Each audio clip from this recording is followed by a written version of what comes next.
The letter arrived on a Tuesday, written in a hand that trembled so badly Jonas Bristol could barely read it, and by the time he finished reading it a second time, his brother Thomas was already 3 days dead. Jonas sat at the rough-hewn table in the small bunkhouse where he and the other ranch hands slept, the paper creased and soft from the long journey it had taken from Abilene, Kansas, all the way down to the Bristol family's home county of Crockett, Texas. The candle flame wavered in the draft that slipped under the door, throwing long shadows across the walls, and Jonas read the last lines again and again until the words stopped being words and became something heavier, something that pressed down on his chest like a stone he could not lift.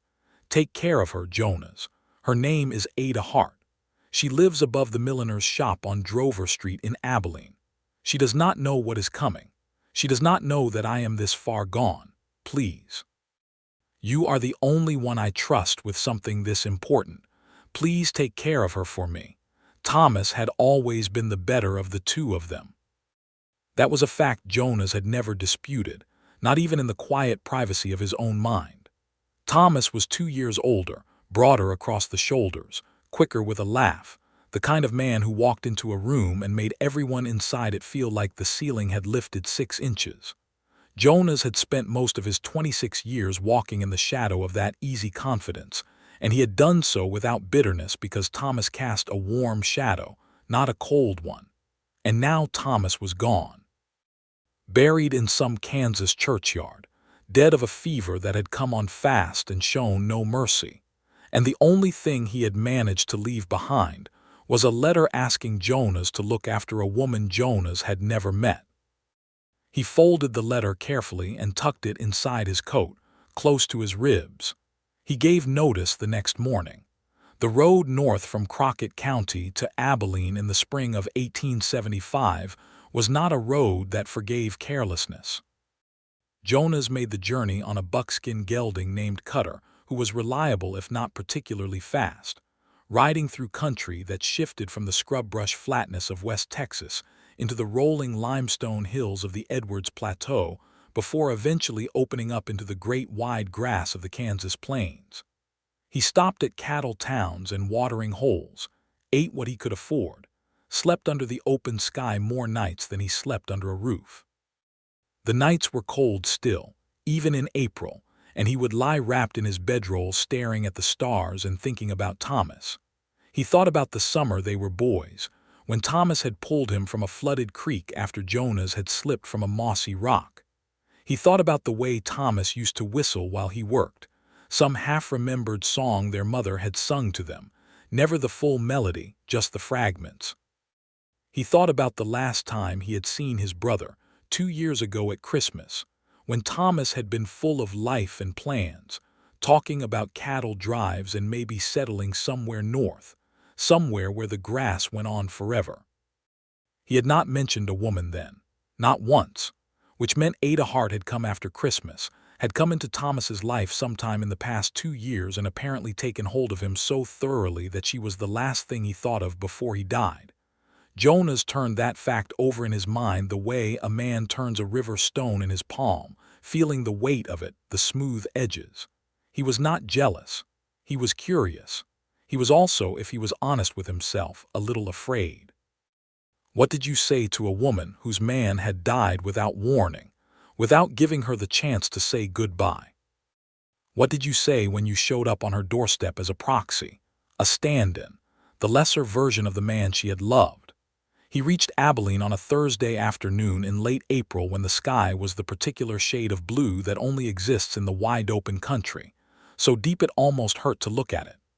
The cattle town was in full throat, the main street thick with drovers and freight wagons, and the particular kind of noise that accumulates wherever men with money and thirst converge. Jonas had been to Abilene once before, years ago, when the town had been younger and wilder, and while the wildness had been somewhat tamed since those early days, it had not been tamed entirely. He could hear piano music and raised voices from the saloons even as he rode in, and the smell of the stockyards lay over everything like a second sky. He found Drover Street without much trouble. It was one of the quieter streets, set back from the main commercial drag, lined with small shops and modest homes. The milliner's shop was easy enough to spot, its window displaying a neat arrangement of bonnets in pale colors, a sign above the door painted in careful letters, Hart's HATS and dry goods.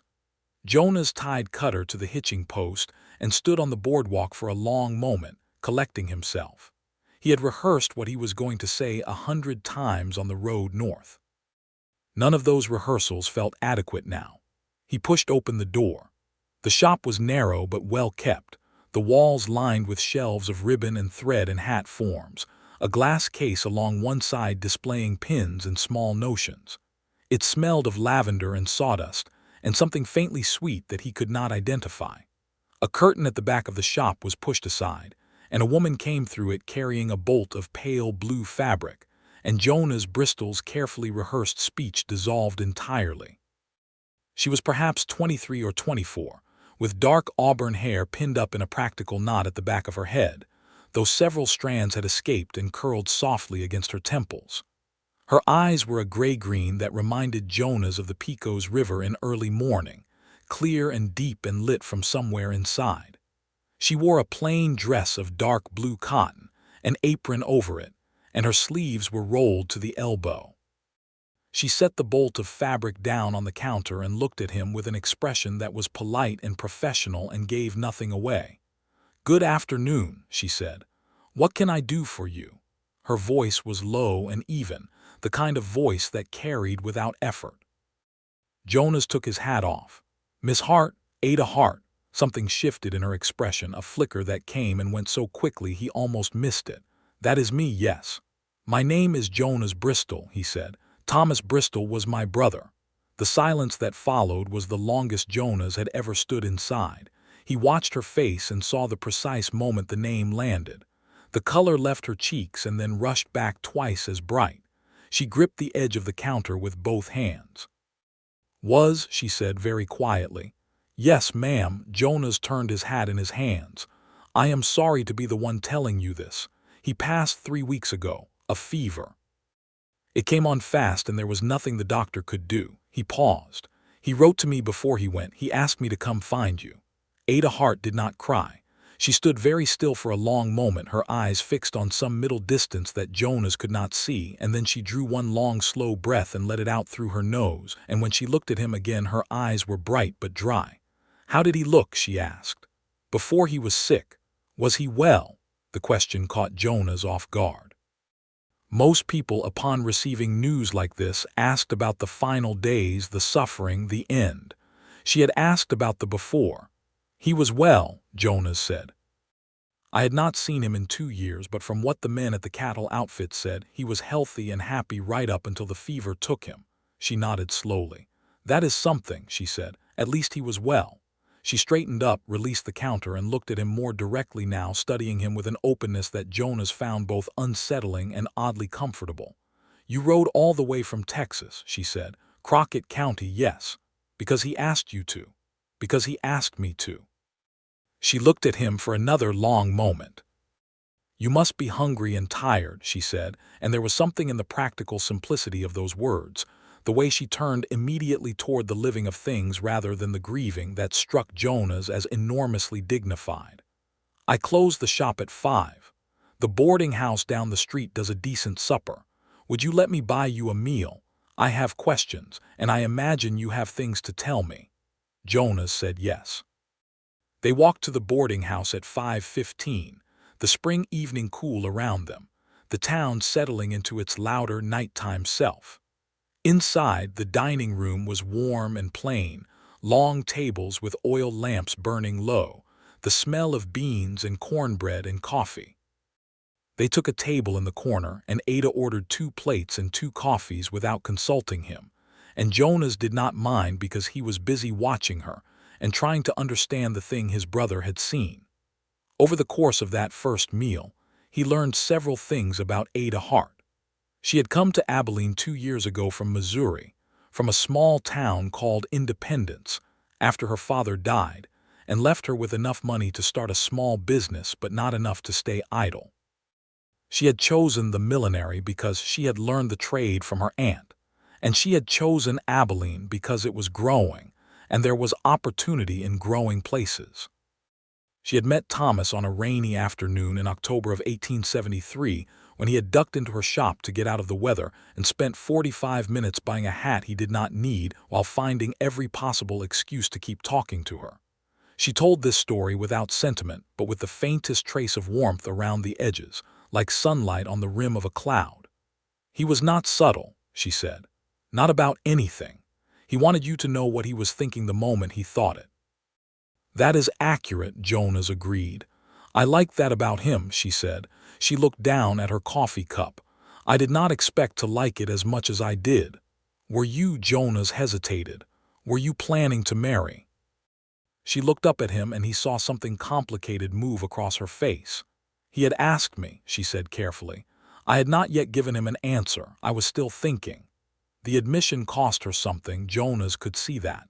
The not yet, the still thinking, those words carried weight now that they had not carried when she first thought them. He knew you cared for him, Jonas said, though he had no way of being certain this was true.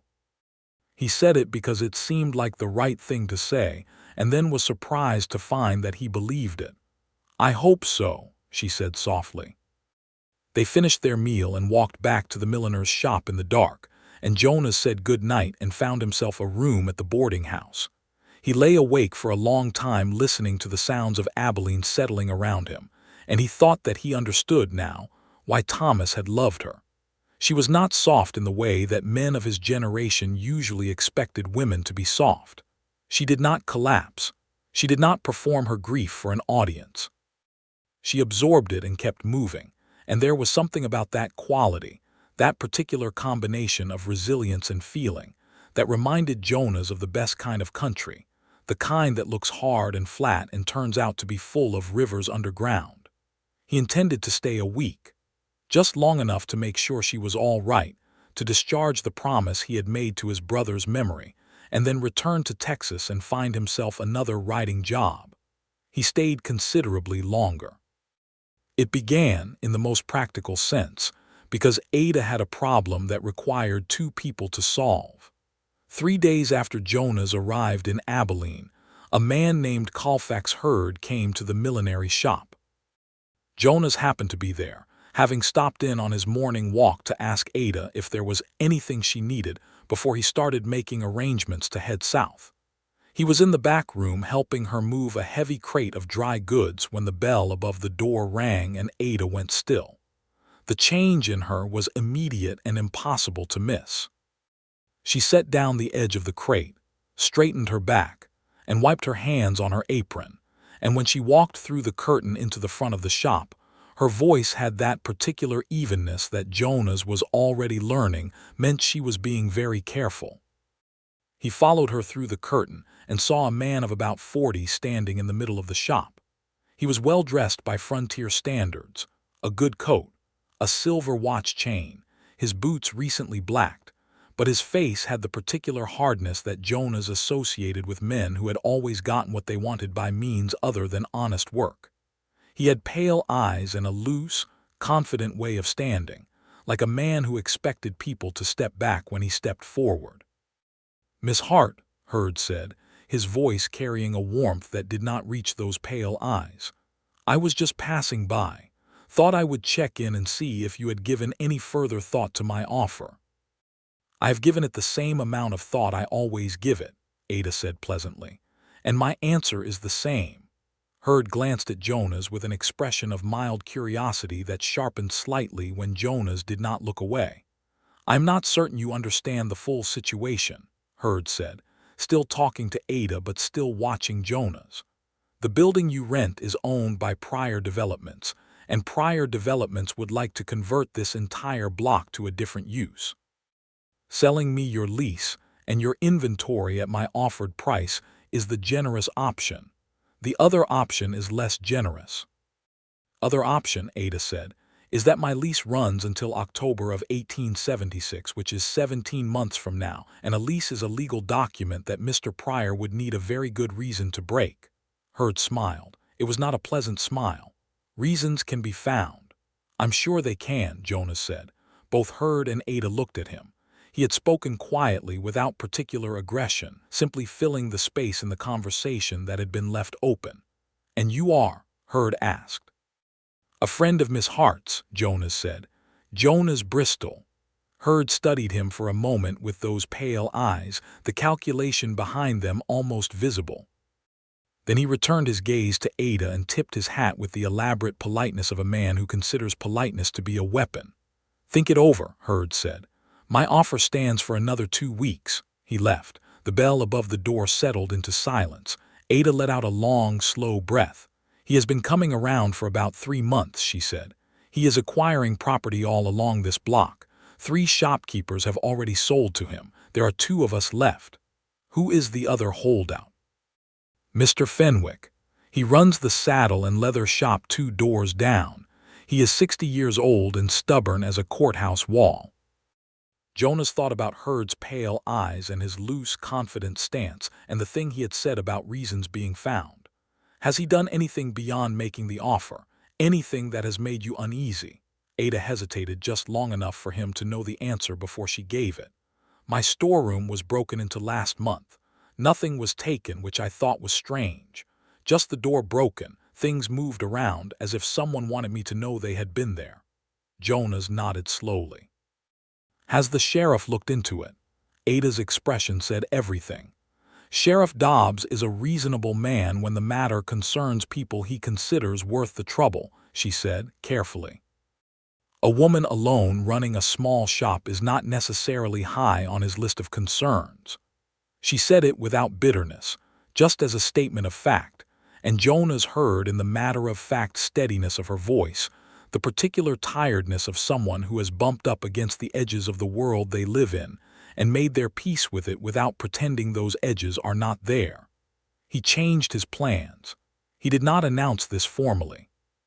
He simply stopped making arrangements to leave and started, in the most natural way he could manage, making himself useful. He repaired the broken lock on the storeroom door with a new bolt and a better hasp. He spoke to Mr. Fenwick, the leather worker, a leathery, sunburned man, a few words who turned out to have a core of pure granite beneath his silence, and the 2 of them came to a mutual understanding about keeping their eyes open. He began stopping by the shop most mornings, ostensibly on his way to or from the corral where he stabled Cutter, and he did not make a great performance of it. He simply appeared and was available, and Ada accepted his presence with a lack of ceremony that he found deeply comfortable. What struck him in those first weeks was how much she did. The shop was not just a millinery. She made hats, yes, bonnets and sun hats and the occasional formal piece for women who had social ambitions, but she also mended clothes and sold dry goods, and occasionally took in sewing from the wives of the drovers who passed through. She kept her own accounts in a small ledger she kept under the counter, written in a neat, precise hand, and she could tell you at any moment exactly what she owed, what was owed to her, and how far out she was planning. She had a vegetable garden in the narrow strip of ground behind the shop, still mostly bare in April but already showing green shoots, and she tended it with the same focused attention she gave to everything. She worked from early morning until after dark and did not complain about it, and she had a quality that Jonas found increasingly difficult to look away from, a quality he finally identified. One evening in early May, when they were sitting on the shop's back step, sharing a pot of coffee while the last light faded from the sky, as a kind of fundamental aliveness. She was present in whatever she was doing in a way that made the doing of it seem worth watching. Even the way she poured coffee, deliberately and without hurry, as if the act deserved to be done well, had something worth noticing in it. "You are staring," she said, not looking up from her cup. "I was thinking," Jonas said. About what? He could have said something deflecting. He said instead, about how Thomas used to describe things when he was excited about them. He would use too many words and not enough of the right ones. He was never able to explain precisely what he meant. I'm starting to understand why he could not explain you. Ada was quiet for a moment. The evening insects were starting up, filling the air with their particular sound, and somewhere down the block someone was playing a guitar badly. "He talked about you often," she said. "He said you were quieter than him. He said you thought more than you spoke. He was generous with that description. He admired it." She looked at Jonas then sideways, a look that was both measuring and warm. "He said the thing about you was that when you finally did say something, it was worth waiting for." Jonas felt something move through him at that, something warm and complicated and not entirely comfortable. "I am sorry you did not have more time with him," he said. "I am sorry too," she said simply, "but I am glad you came." He heard what she said as simply an expression of gratitude, the thanks of someone who had been given help when they needed it. He did not allow himself to hear anything more than that, not yet, not this soon. Thomas had been dead for only a handful of weeks. Ada was still orienting herself to that loss, and Jonas was still trying to understand his own feelings, which were becoming complicated in ways he had not anticipated. He had come to Abilene to fulfill an obligation. He was still doing that, but the obligation was beginning to feel like something else entirely, something more like an anchor, the thing that holds a ship in place not because it is trapped, but because it has found a place where it wants to be. May passed into June, and the Kansas heat arrived with authority. The cattle drives came through in waves, the town filling and emptying with a kind of tidal rhythm, and Abilene in high summer was a place of considerable noise and energy. Jonas found work at a nearby ranch, riding out 3 days a week and returning for the other 4, and the money was enough to keep him afloat without drawing on his modest savings. He and Ada fell into a rhythm that was, to outside eyes, possibly unremarkable, 2 people in a small town who had a connection and made practical use of each other's company. But inside that rhythm, if you were paying attention, something was growing. They had supper together most evenings, sometimes at the boarding house, sometimes at the small table in Ada's back room where she had a good iron stove and a talent for making plain ingredients do more than they had any right to do. They talked about everything and nothing, the way people do when they are genuinely interested in each other's minds, not performing interest but actually experiencing it. She told him about Independence, Missouri, about her father who had been a school teacher and her mother who had died when Ada was 12, about the aunt who had taught her to sew, and the particular loneliness of being a practical woman in a world that mostly wanted women to be ornamental. He told her about Crockett County, about the ranch work he had done since he was 15, about the quiet and the space of the Texas landscape, and the way it had shaped him into someone who needed room, not just physical room but the interior kind, the feeling of not being pressed upon. "You and Thomas were different in that," she said one evening. She was mending a piece of leather harness that Mr. Fenwick had given her as something to practice on while they talked, her needle moving with practiced ease. He was a man who needed company the way some men need air. He hated being alone. "I remember that about him," Jonas said. He was leaning back in his chair, watching her hands. "When we were boys, he would stay up half the night rather than go to bed alone. He used to come into my room and talk until we both fell asleep." "That sounds like him," Ada said softly. The needle moved in and out. "What about you? Do you hate being alone?" Jonas considered the question carefully, the way he always considered things before he answered. "I used to think I preferred it," he said. "Now I am not so sure." She looked up from the harness and found him looking at her, and for a moment neither of them spoke. Then Ada dropped her eyes back to her work and the moment passed, though it left something behind, a slight warmth in the air, the sense of something having shifted. Colfax herd came back in late June. This time he brought 2 men with him, which Jonas noted with the particular attention of someone who had grown up in places where the presence or absence of backup told you most of what you needed to know about someone's intentions. The 2 men were obviously hired muscle, large and deliberate in their movements, the kind of men who got paid to stand in doorways and be noticed. Jonas was in the shop when they arrived. He had been there helping Ada install a new shelf along the back wall, and he was still holding the level when Hurd pushed open the door. He set the level down without hurry. "The 2 weeks I mentioned have passed," Hurd said to Ada. His tone was still pleasant, still wrapped in the performance of civility, but there was something different underneath it now, something that had given up pretending it was patient. "I have increased my offer by 10%. It would be in your interest to take it." "Mr. Hurd," Ada said from behind the counter, "I have told you my position. My lease is valid. My business is doing well. I do not wish to sell." "Businesses can stop doing well," Hurd said. Jonas moved from the back of the shop to a position beside the counter, not aggressive, not rushing, just relocating himself so that he was between Hurd and Ada. It was the most natural movement in the world. "That is a concerning thing to say," Jonas said pleasantly. "Almost sounds like a threat." One of the men in the doorway shifted his weight. Jonas watched him without appearing to watch him. "It is an observation about the unpredictable nature of commerce," Hurd said.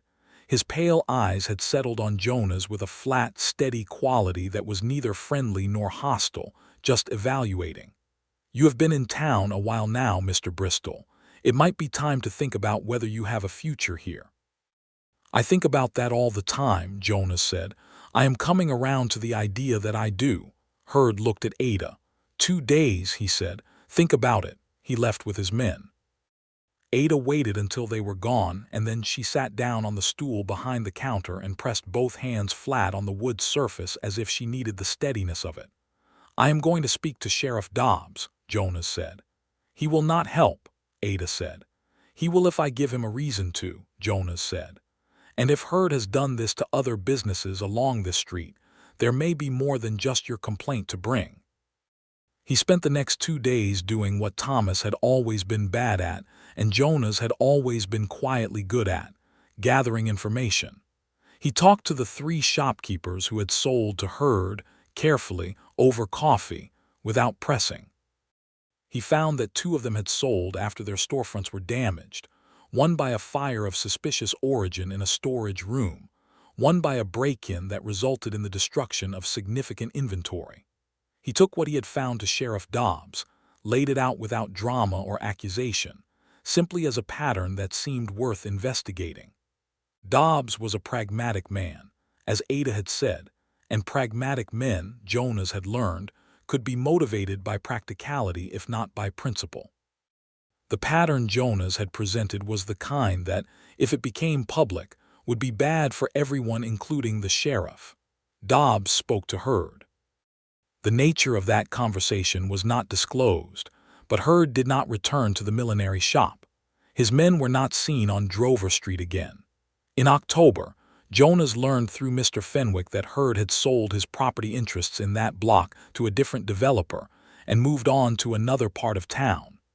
Ada's lease remained intact. She thanked Jonas that evening over supper with a simplicity and directness that was characteristic of her.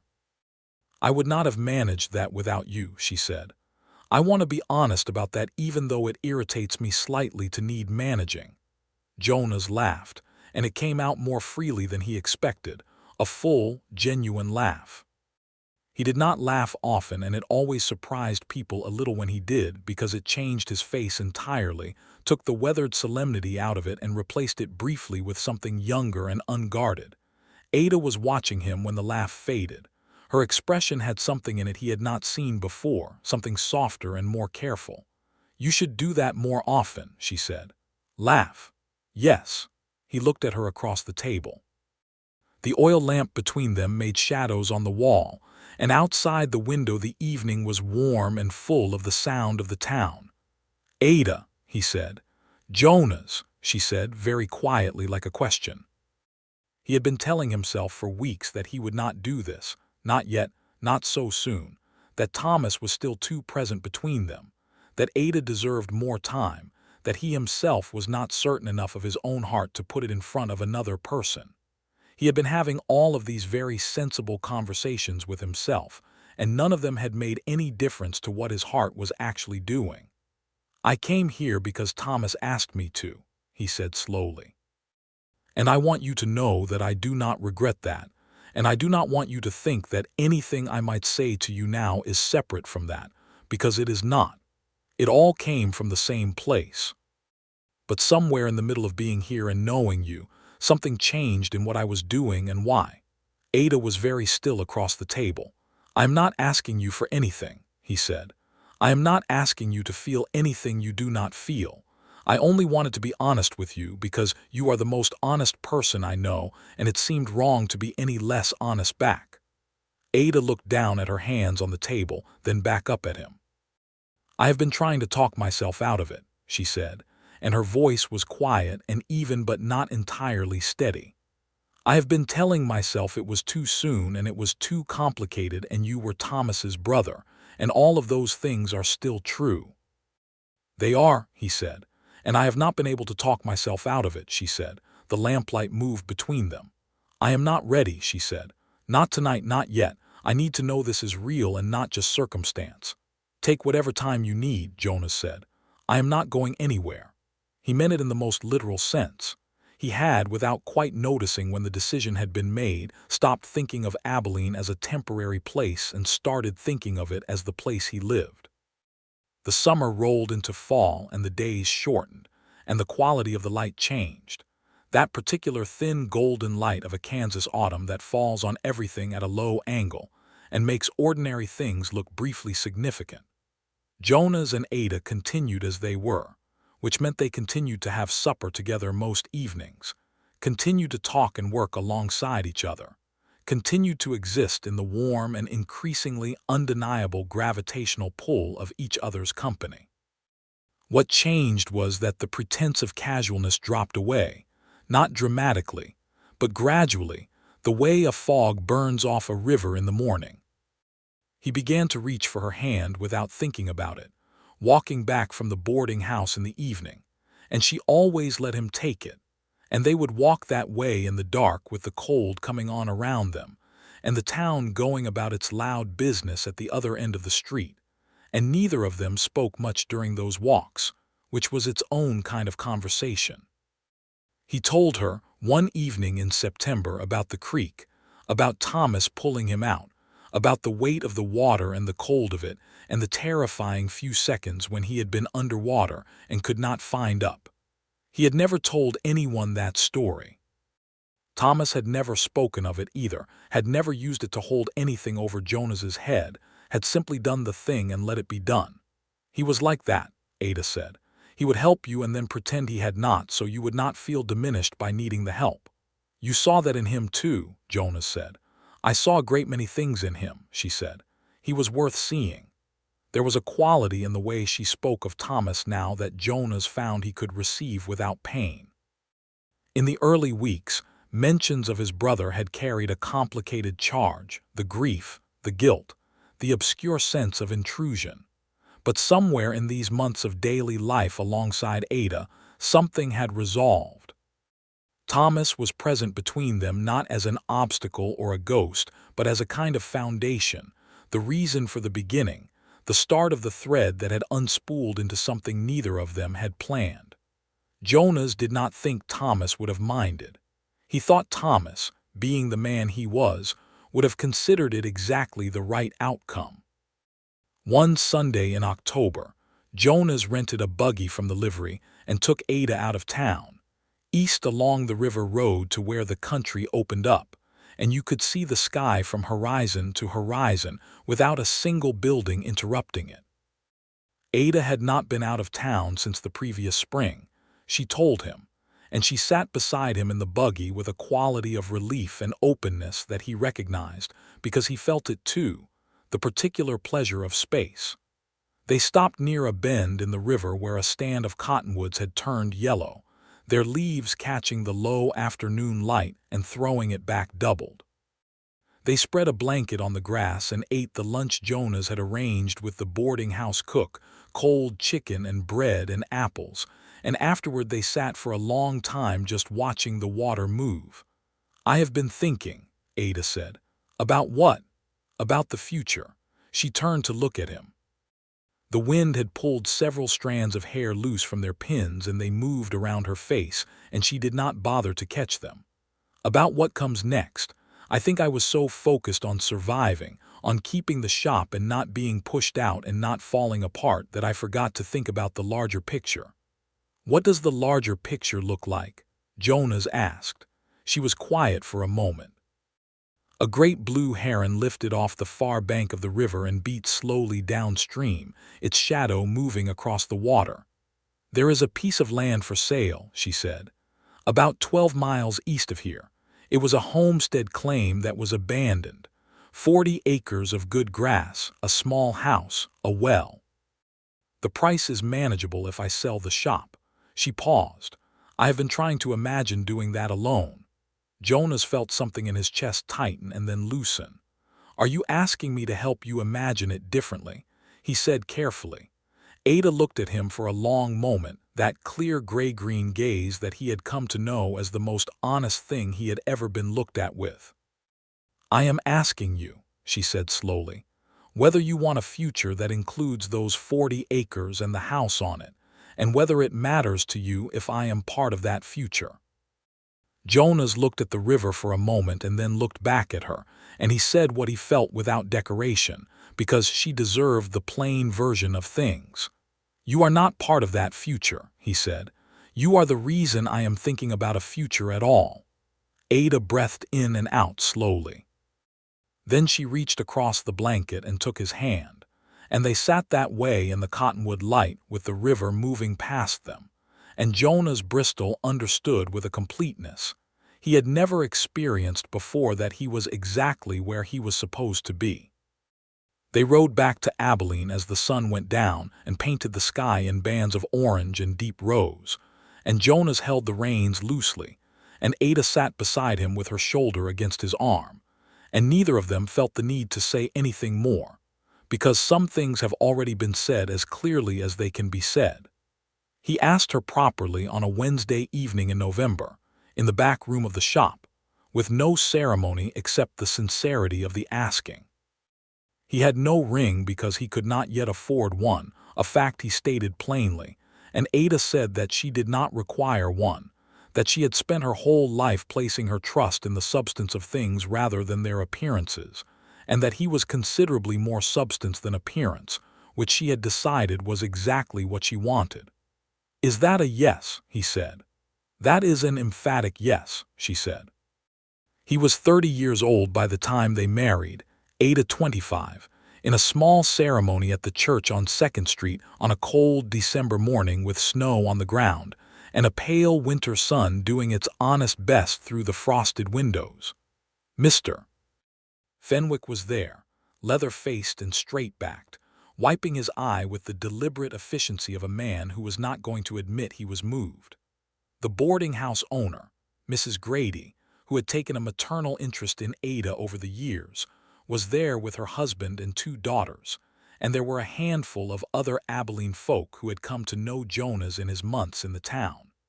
It was not a large gathering, but it was a warm one. Ada wore a dress she had made herself over the preceding weeks, deep green wool trimmed at the collar and cuffs with cream-colored lace, and she wore her hair down for the first time that Jonas had ever seen, loose dark auburn waves over her shoulders, and he stood at the front of the church watching her walk toward him, and felt a stillness inside himself that was larger than anything he had ever felt. The minister spoke the words and they repeated them back, and when Jonas said "I do," he heard in his own voice a certainty so absolute it almost frightened him. And then Ada looked at him, and the almost frightened feeling went away entirely. They spent their wedding night in the boarding house, in a room Mrs. Grady had decorated with considerable determination and 2 strings of dried flowers, and in the morning they had breakfast and Jonas went to the livery and Ada went to the shop, and they both came back that evening to the boarding house room, and it was that simple domesticity, as much as any ceremony, that made it real. They lived in town through the winter, Ada keeping the shop while Jonas worked at the ranch, saving toward the 40 acres. The conversations about the future became practical and specific, so much so that Jonas sometimes had to remind himself that practical specificity was, for people like him and Ada, a form of intimacy.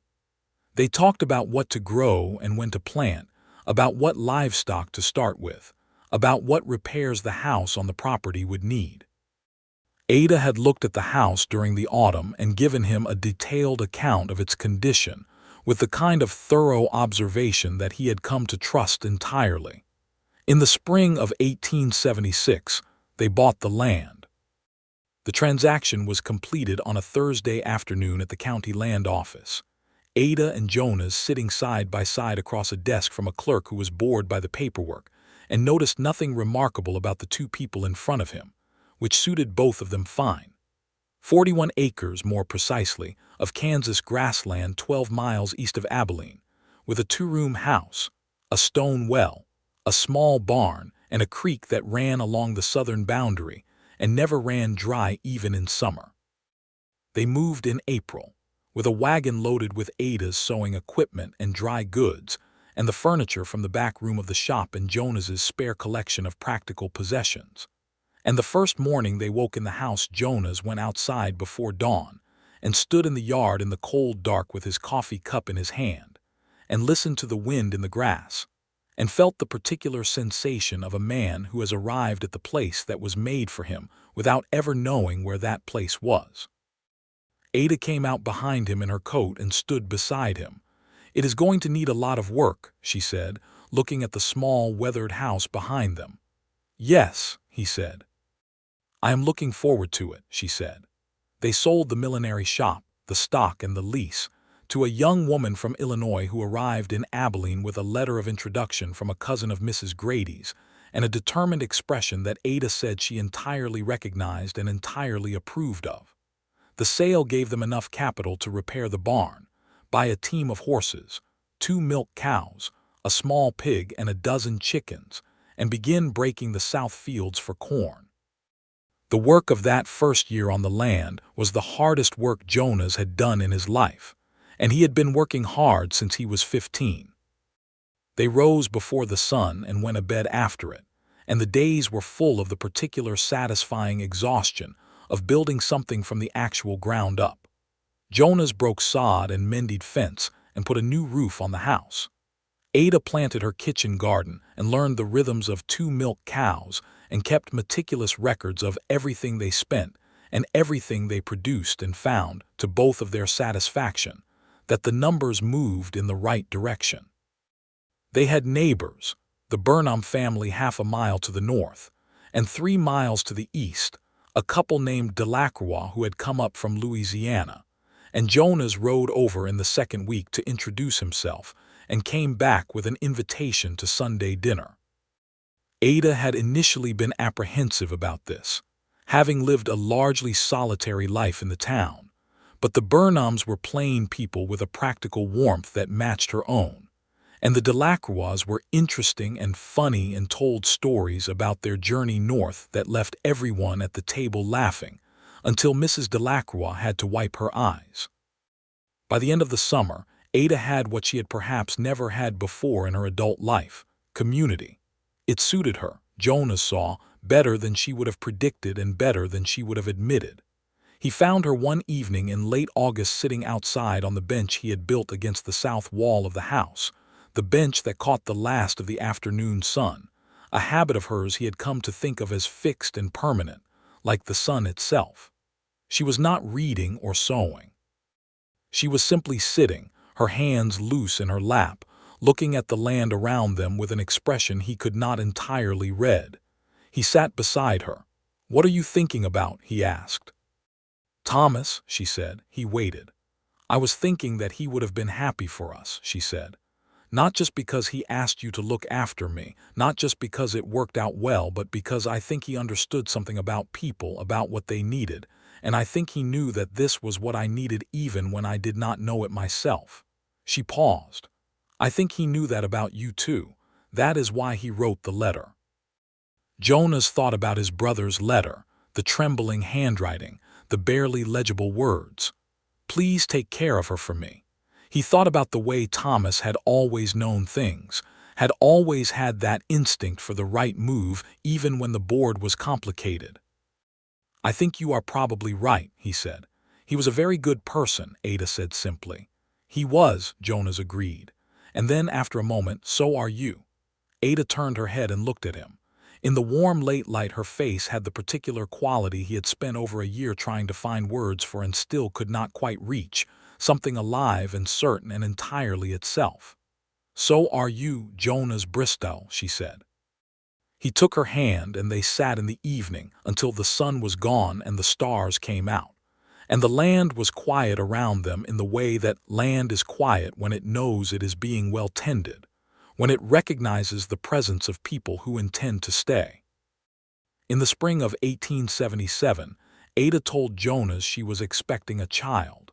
She told him in the kitchen in the morning over the first coffee of the day, with the straightforward plainness she brought to every significant announcement. She set her cup down and looked at him and said, "I am going to have a baby." And Jonas sat with the fact of it for a single heartbeat before it opened inside him like a field in flood. He crossed the kitchen in 2 steps and took her face in his hands, and she laughed at the expression he was making, a laugh that came out surprised and delighted. And he held her, and she held him back, and neither of them spoke for a long while, just the silence of a small, warm kitchen and 2 people standing inside the enormity of what was coming. The pregnancy changed the daily pace of things, but not the fundamental quality of them. Ada continued to garden and cook and keep accounts and help where she could until she could not, and Jonas worked harder because there was more to work toward, and the neighbors helped more than Jonas had expected, Mrs. Burnham appearing periodically with casseroles and practical advice, and the comfortable presence of someone who had done this herself and remembered it clearly.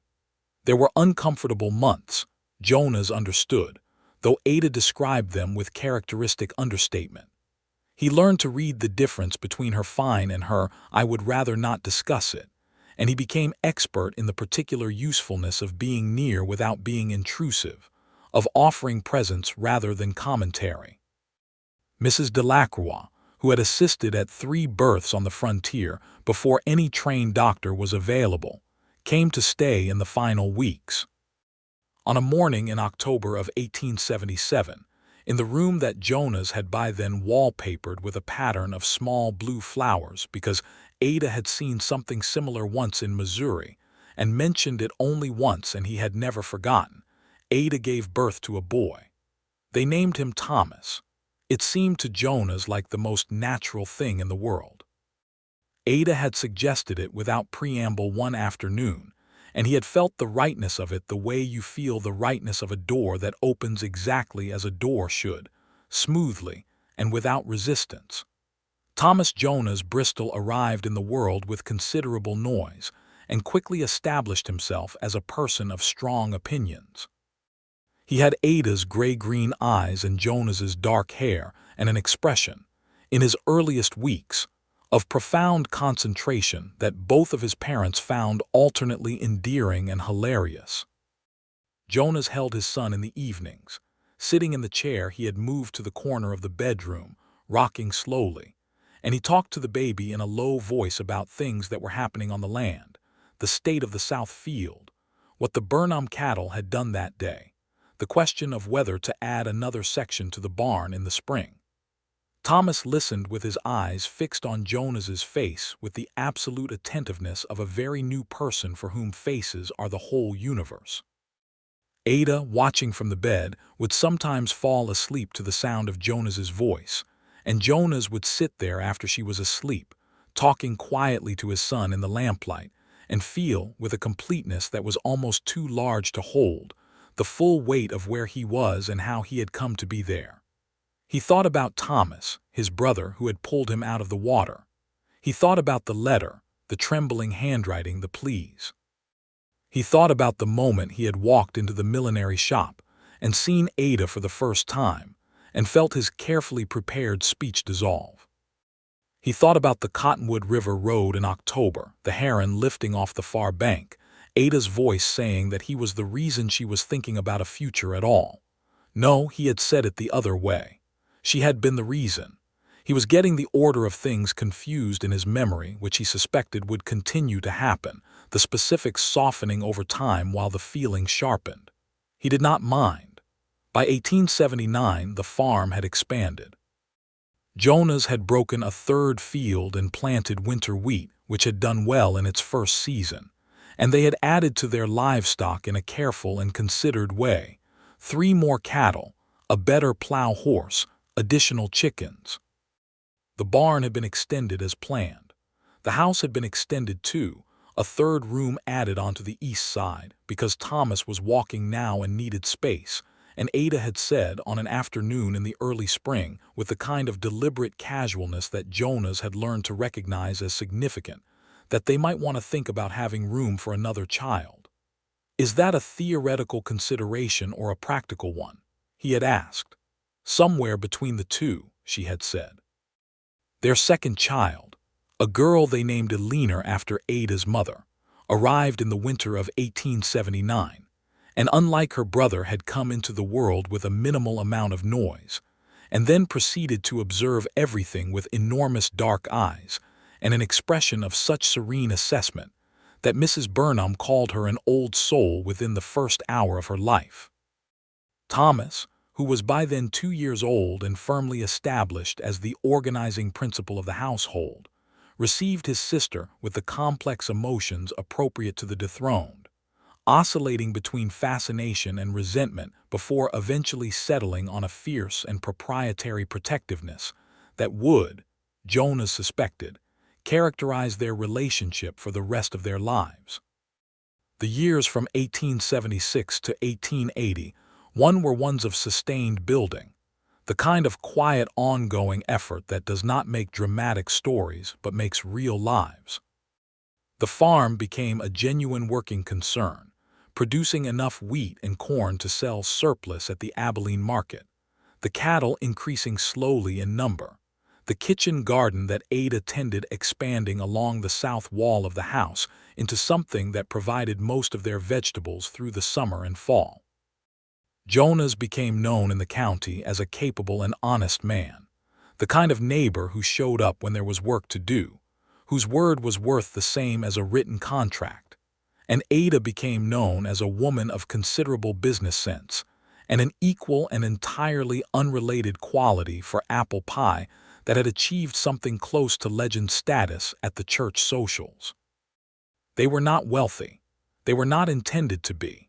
What they were was solvent and growing and rooted, and Jonas, who had spent the first 26 years of his life as a man moving from place to place and job to job, found that rootedness was the thing he had not known he was looking for because he had never been still enough to look.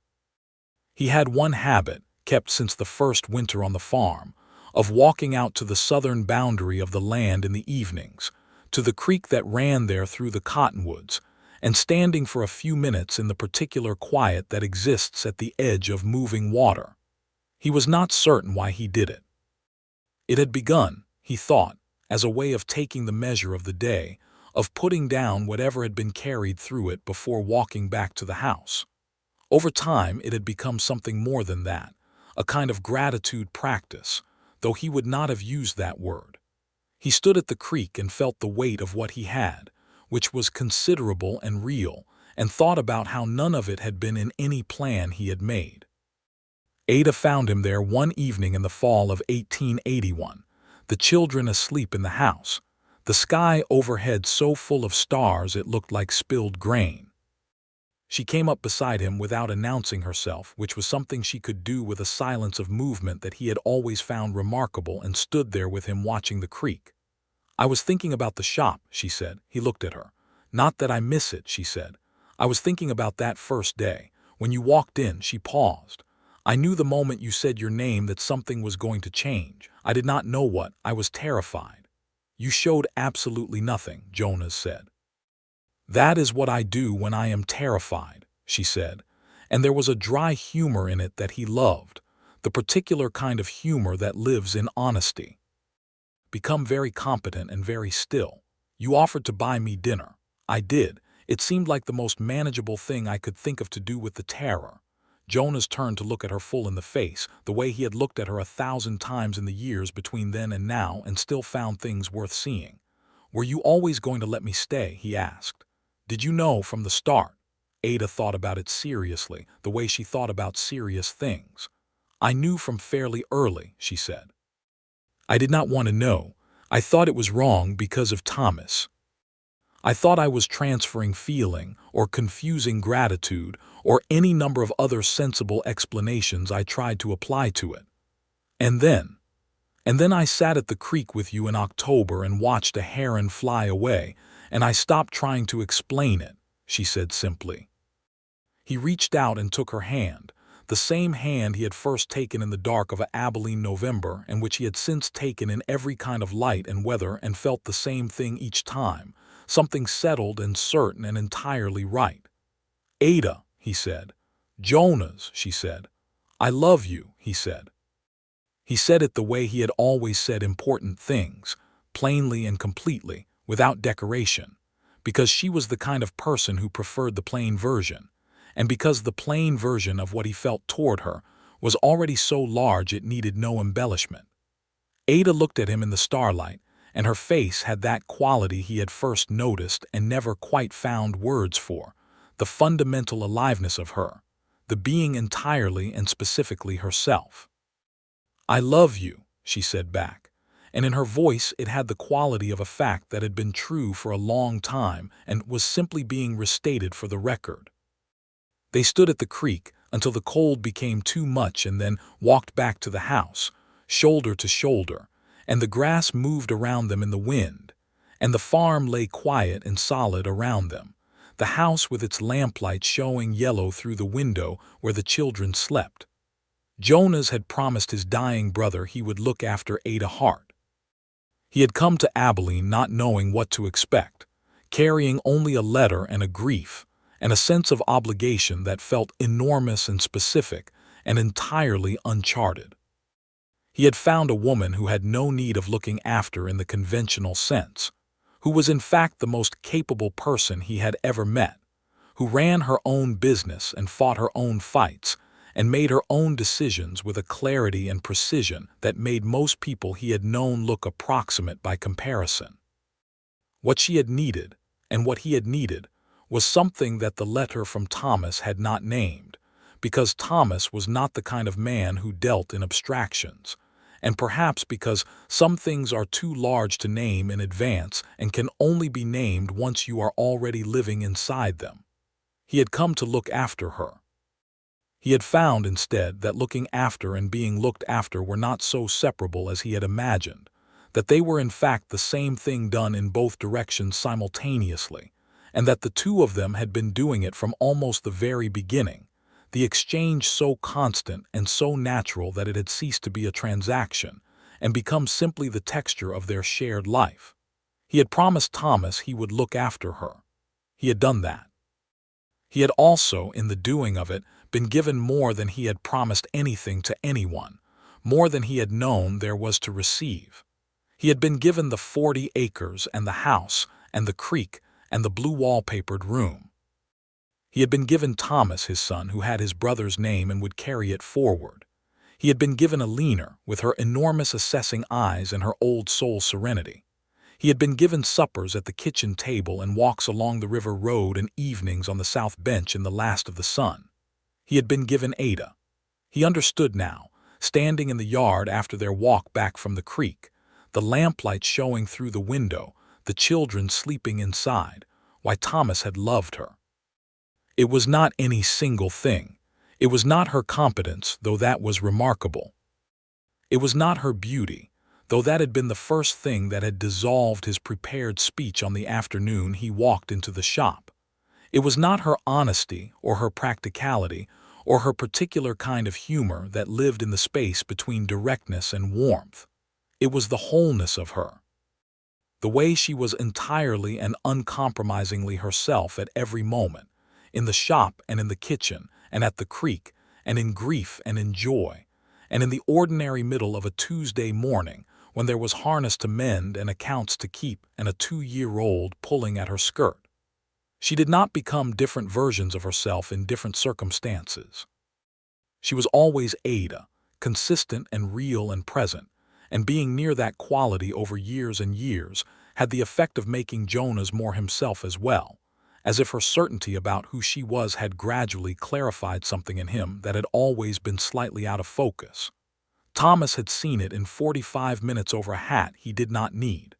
Jonas had seen it in a doorway with a level in his hand. They had both seen the same thing, and the thing was worth seeing. The first snow of 1882 came early, in the first week of November, and Jonas stood at the window of the kitchen watching it come down, soft and steady, covering the fields in white. Behind him, Ada was making something on the stove that smelled of cinnamon and apples, and Thomas, now 4 and enormous with opinions, was demanding a story from his mother with the inexorable persistence that Jonas privately suspected he had inherited from Ada's side. Abilene, 3, sat on the floor near the fire with the specific focused calm that was entirely her own, arranging small stones in a pattern that appeared to have rules only she understood. Jonas turned from the window and looked at his family. The scene was so ordinary it was almost invisible, the way important things often become invisible through familiarity, and he made himself see it clearly, the way he had made himself see the farm on that first dark morning with his coffee cup in the cold. Ada glanced over at him from the stove and saw him looking. "What?" she said. "Nothing," he said. "Everything." She raised her eyebrows at him, the particular look she gave him when he said something that she considered deliberately cryptic. "I am not going to ask you to explain that," she said. "Good," he said. "I am not sure I can." She turned back to the stove and he crossed the kitchen and stood behind her and put his arms around her, his chin at her shoulder, and she leaned back against him without breaking the motion of her stirring. Thomas, observing this development from his position at the table, announced that he wanted a story and he wanted it now. And Abilene looked up from her stones and then looked back down again with the expression of someone who is reserving judgment on all present situations. And the snow continued to fall outside the window, covering the fields and the barn and the creek and the cottonwoods along the southern fence, covering everything equally and softly. The way time covers the hard edges of things when you are living well inside it. Later, after the children were in bed and the house was quiet and the snow had stopped and left a clean white silence around them, Jonas and Ada sat by the fire with their coffee, and Ada had her mending in her lap, though she was not doing it, just holding it, and the fire moved and threw its light around the room. "I want to show you something," Ada said. She got up and went to the small shelf where she kept certain things she considered worth keeping, and she came back with a piece of paper, folded many times, soft with age. She held it out to him. He unfolded it. It was a letter, handwritten, and it took him only a moment to recognize the handwriting. He had seen it once before on a different letter in different circumstances. It was from Thomas. He looked up at Ada. "He wrote to me in September," she said quietly. "The month before he died. I did not know when I received it that he was ill. He did not say he was ill. He said." She paused. "Would you read it?" Jonas looked down at the letter. "Dear Ada," it began, "you will think I am being foolish and possibly you are right, but I have always been better at saying things when I write them. I want to tell you that these past 2 years have been the best of my life, and that I mean that without any drama attached to it. I also want to tell you that I have asked my brother Jonas to meet you if anything should happen to me. I know that sounds strange. I know you will think I am being morbid or making too much of things. Maybe I am, but I think you would like him. I think he would understand you better than most people do, because he is the kind of man who pays attention. He is quiet, but not in the way that means empty. He is quiet in the way that means full. I hope you will give him a chance if it comes to it. I hope it does not come to it for a long time, but I wanted you to know, in case it does, that you have my blessing for whatever comes next. You deserve whatever comes next, Ada. You deserve everything that is good." Jonas stopped reading. He sat for a long moment with the letter in his hands, the fire behind him, the silence of the house and the snow around it, and felt something move through him that was grief and gratitude in such equal measure that he could not have said where one ended and the other began. "He knew," Jonas said. "He always knew things," Ada said. Her voice was soft and steady. She was not crying, which was Ada, which was entirely Ada. He was not surprised by much. He sent me to you, Jonas said. He sent me directly to you. He did, Ada said. Jonas looked up from the letter and at Ada, his wife, sitting across the fire from him, her mending still in her lap, her gray-green eyes lit from the fire and full of the warm, clear, direct quality that was the most recognizable thing about her face. I am going to have a word with him, Jonas said, next time I see him. Ada's mouth curved. What will you say? I will say thank you, Jonas said. I will say it took me longer than he probably expected, and I will say I was less articulate about it than he would have been, and I will say that regardless of all of that, I received what he sent me here to find. Ada was quiet for a moment. The fire shifted and fell. He would be glad, she said. He would, Jonas agreed.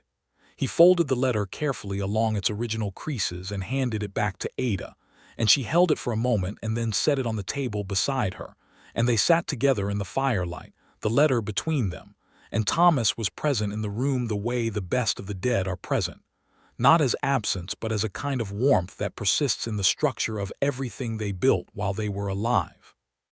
Outside, the snow lay clean and white over everything they owned and worked and loved. The children slept in their room with the sounds of small sleeping. The cattle were warm in the barn. The creek ran quietly along the southern fence under its thin cover of ice, patient and certain, the way water is, finding its level, moving forward. Jonas reached across the small space between their chairs and Ada took his hand, and they stayed there as the fire burned lower, not speaking, comfortable in the silence that belongs only to people who have learned each other's full weight and found it not just bearable but necessary. The kind of silence that is not empty but completed. The sound of a life that has found its shape and settled into it, warm and real and entirely, permanently, well. In the spring of 1882, they broke 2 new acres on the eastern edge of the property and planted them with wheat. Thomas helped with the planting, carrying seeds in a small bucket with a concentration and seriousness entirely disproportionate to the task and entirely characteristic of the child, and Abilene watched from the fence with her stones in her pockets and her assessing eyes moving from the furrows to her father and back. Ada stood at the edge of the field with her hand shielding her eyes and called advice about the row spacing that was correct and that Jonas followed. When the last row was planted, Jonas straightened up and looked across the newly turned earth at the horizon, the Kansas sky overhead with its enormous depth of blue. He thought, Thomas Bristol pulled me out of a cold creek when we were boys, and then in a cold Kansas room he wrote down the name of a woman he loved and trusted me with it, and everything good in my life from that moment forward has come from the following of that trust. He thought, I hope, wherever he is, he can see this field. He thought, I hope he knows. Ada came across the furrows to stand beside him, ignoring the mud on her boots, and looked at the field alongside him. Good rows, she said. You helped, he said. I advised, she said. You did the rows. I will put that on my grave, he said. He did the rows. Efficient, she said gravely. He put his arm around her, and she put hers around him, and they stood at the edge of the new field in the spring light, their children playing behind them, the house at their backs, the land around them in every direction, and the sky above them was the same sky it had always been, ancient and indifferent and absolutely beautiful, the same sky over Kansas that had been there before Jonas Bristol or Ada Hart or Thomas Bristol or anyone who loved anyone, and would be there long after. But for now it arched above 2 particular people who were looking at a particular field, and feeling the particular joy of having made something from the ground up with their hands and their trust and their shared and deliberate choosing of each other. The wheat came up green that summer, as it always came up, as it would come up again the year after and the year after that, and the farm grew, and the children grew, and the years moved forward the way years do, full of the small dramas and small victories and the ordinary extraordinary texture of a life lived alongside a person you chose and who chose you back. Jonas Bristol had promised his dying brother he would look after Ada Hart. He had found her, and he had understood immediately why Thomas had loved her. He had spent the rest of his life understanding it more. And she had spent the rest of her life, in the practical and direct and wholeheartedly alive way that was everything she was, loving him back. That was enough. That was, in the end, considerably more than enough. It was everything.